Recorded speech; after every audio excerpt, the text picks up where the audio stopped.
Olá, seja bem-vindo ao canal da Associação Espírita Lauro Machado. Nosso vídeo já vai começar, mas antes, gostaria de pedir para não se esquecerem de curtir, se inscrever e acionar o sininho das notificações para receber os avisos de nossos vídeos. Obrigada a todos e boa palestra!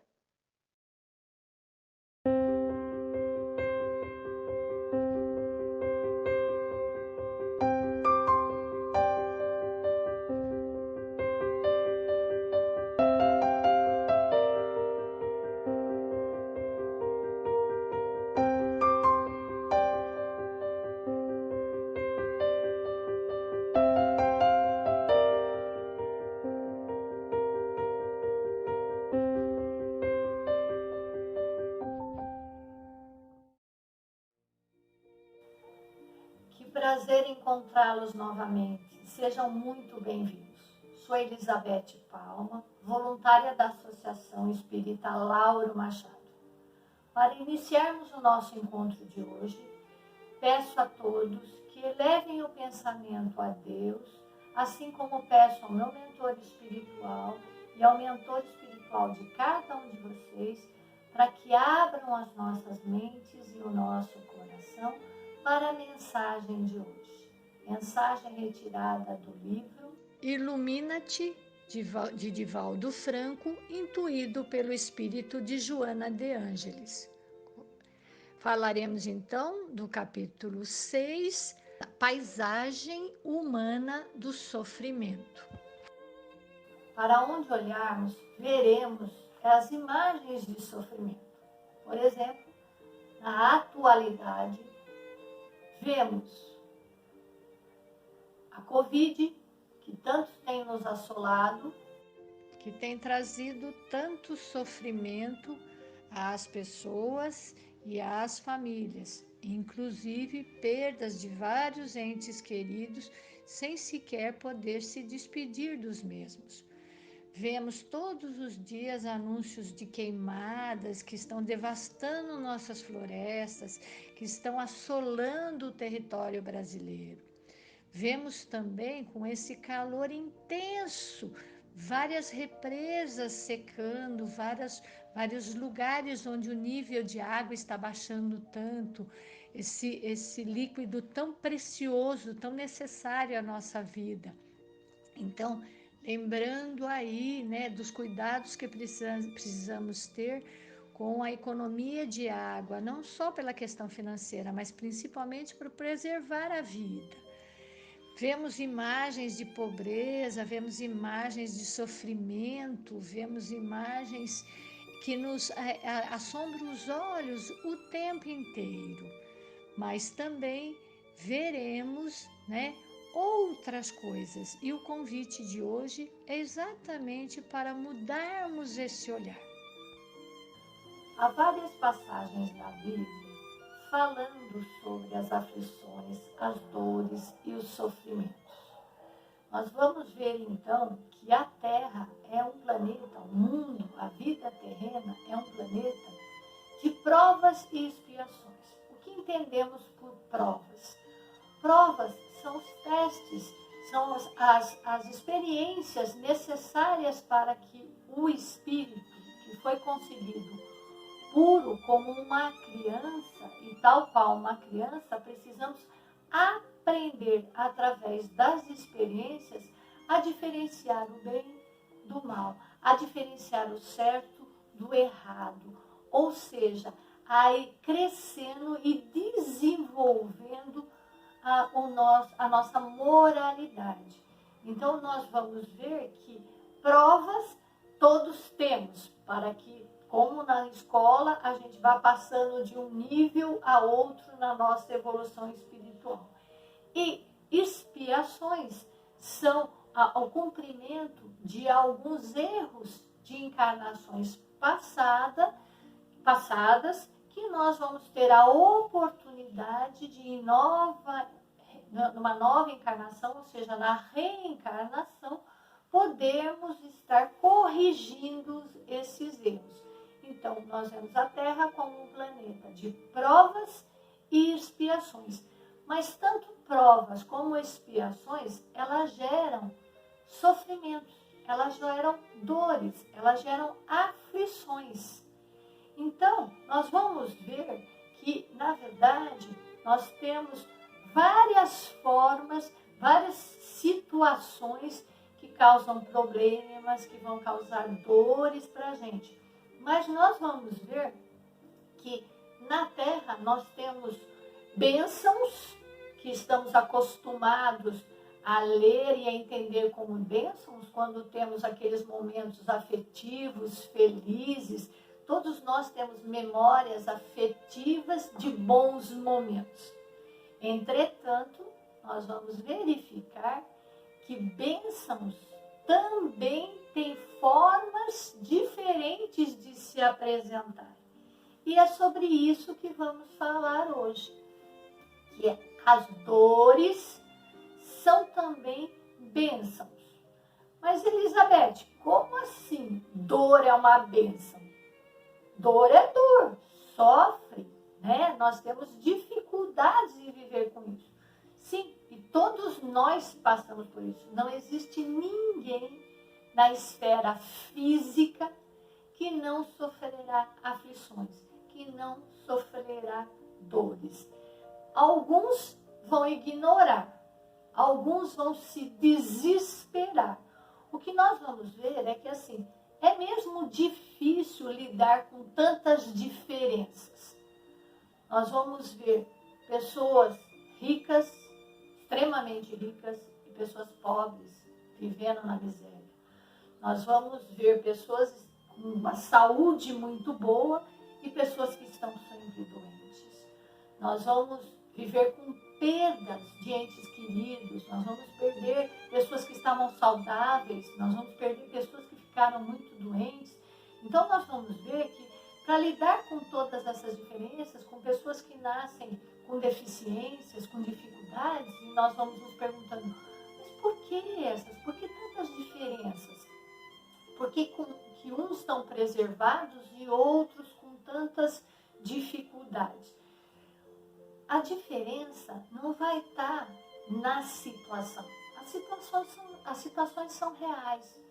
A diferença vai estar na forma de olharmos para ela, de olharmos para esses problemas, de olharmos para as situações difíceis que podem nos ocorrer no dia a dia. Então, nós vamos ver que para poder entender por que a dor pode ser lida, pode ser entendida como uma bênção, nós temos que nos questionarmos sobre qual é a finalidade da vida.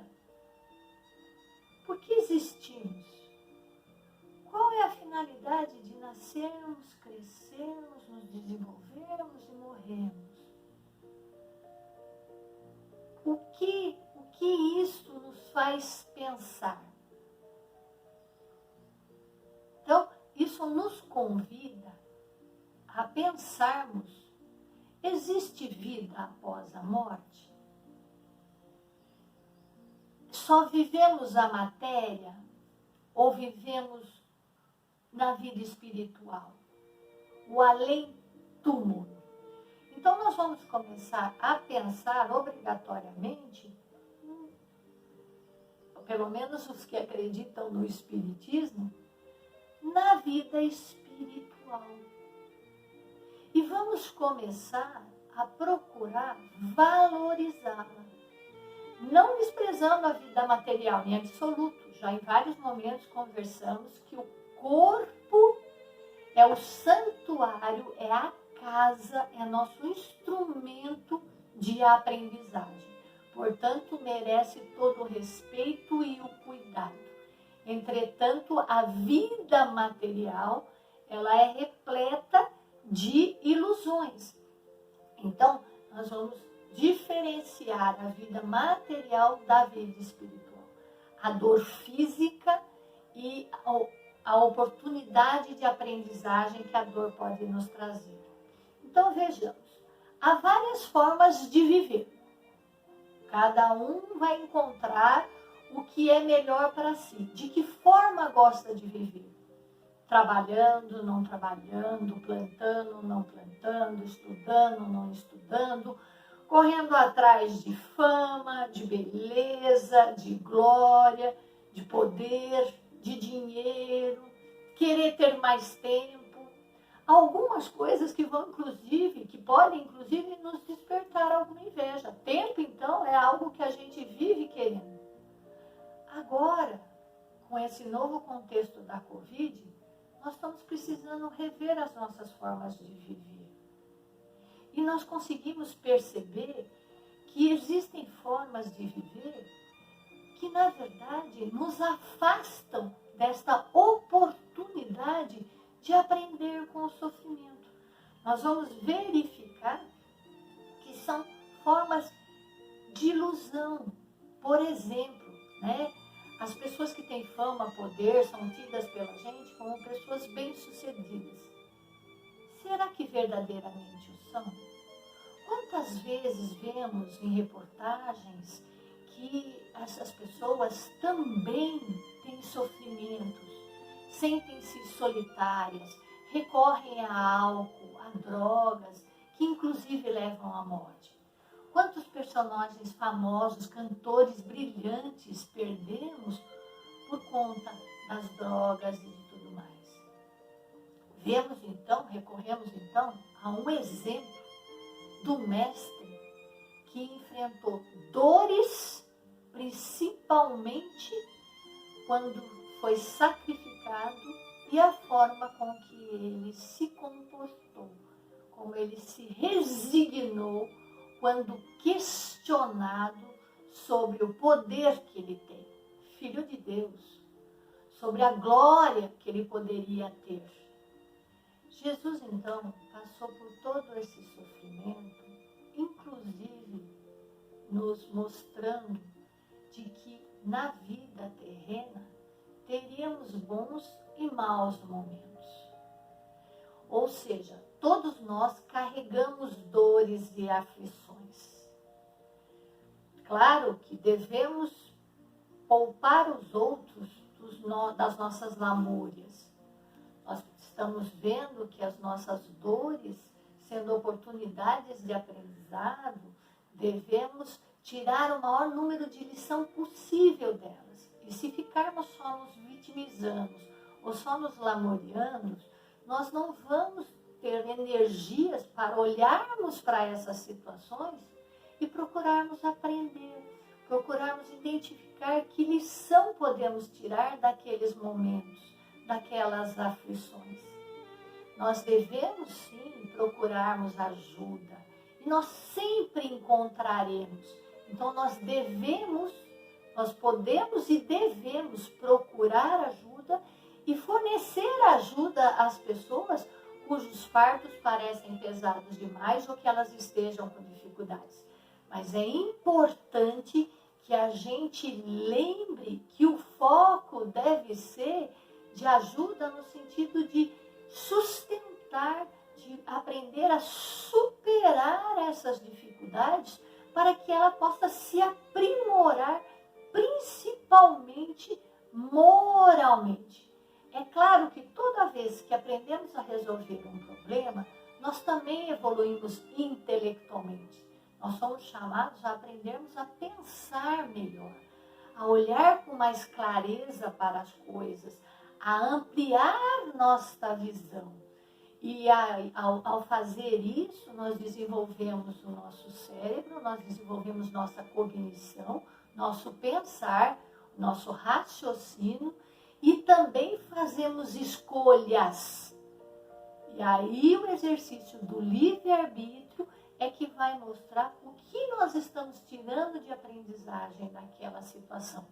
Nós estamos tirando uma boa aprendizagem, nós estamos aprendendo a fazer boas escolhas, ou nós estamos tirando daquela situação um entendimento, amadurecimento do raciocínio, mas para dizer, vou me vingar, isso não está certo, nos rebelarmos, nos magoarmos ou nos endurecermos. Nós temos que aprender a olhar para essas situações como formas de exercício de livre-arbítrio para o bem. Então, nós devemos sim, quando estamos confusos, quando sentimos que a dor é muito forte, procurarmos pessoas que possam nos auxiliar, inclusive nessa diferenciação. Todavia, devemos lembrar que essas pessoas que nos acolhem com bons conselhos, que nos escutam, não necessariamente são pessoas privilegiadas. Todos nós passamos por provas e expiações. Não necessariamente no mesmo tempo, não necessariamente da mesma forma, porque somos espíritos que estamos em escalas de evoluções diferentes. Alguns de nós precisando avançar mais, alguns de nós um pouco mais devagar, alguns de nós já subiu vários degraus, outros ainda estão no início. Então, nós temos que lembrar que esta pessoa que nos auxilia, que pode nos esclarecer, ela não é nenhum ser já divino. Ela é apenas uma pessoa que possivelmente, provavelmente, já compreendeu mais sobre as leis humanas e as leis divinas. Então, ela já consegue entender o papel, a ação educadora da dor e aí acolher quem sofre com este olhar e pensando e ajudando essa pessoa a pensar desta forma. Pois é uma pessoa que reconhece a reencarnação como oportunidade de evolução espiritual. Vê as aflições como parte de um roteiro iluminativo que trazemos em cada encarnação. Agradece a Deus a oportunidade que nos é oferecida para a recuperação moral e espiritual. Cultiva o sentimento de paz, acreditando que nunca estamos sós. Sabe que a dor pode ser forte, o sofrimento parece sem fim, mas a certeza de que a superação dessas situações nos torna mais forte, lapida seu espírito. Vemos então que o Espiritismo não é mensageiro da eliminação do sofrimento. Ao contrário, ele é o consolador que nos oferece recursos para a superação dessas dificuldades, dessas provas e expiações que nos testarão, que nos serão apresentadas todos os dias, cotidianamente, na perspectiva da nossa evolução, na perspectiva de uma vida espiritual melhor. Então, tenhamos paciência. Não vamos desistir dessa luta, muito menos nos considerar perseguidos pela justiça divina. Lembremos-nos, isso tudo é para nos aprimorar moralmente e espiritualmente, para que sigamos evoluindo, nos tornando espíritos de luz, iluminando-nos e iluminando a quem estiver ao nosso redor. Sejamos luz do mundo e no mundo. Concluindo, então, notamos que a paisagem humana é constituída de bons e maus momentos, de prazeres, alegrias, libertação, vencimento de provas que nos faz evoluir, e também de tristezas, de sombras, sofrimentos que nos ajudam a redimir, a nos restaurar de erros passados. Portanto, a paisagem humana é um abençoado recanto oferecido por Deus ao nosso espírito, para desenvolver o que guarda em seu íntimo, ou seja, a centelha divina. Renova-te sempre e sem cessar. Aprenda a bendizer suas dores, transformando suas lágrimas em pérolas de incomparável beleza, com que te coroarás ao término da jornada terrena, saindo vitorioso das noites de aflição. Finalizando então o nosso encontro de hoje, agradeço a todos por me acompanhar nesse momento de aprendizagem, agradeço ao meu mentor espiritual e peço a vocês se de que alguma forma o que nós refletimos hoje, a mensagem de hoje, trouxe alguma informação, trouxe alguma formação, contribuiu de alguma forma para melhorar o seu dia a dia e a sua caminhada nessa vivência terrestre, deixe um link em nosso site. Fiquem com Deus.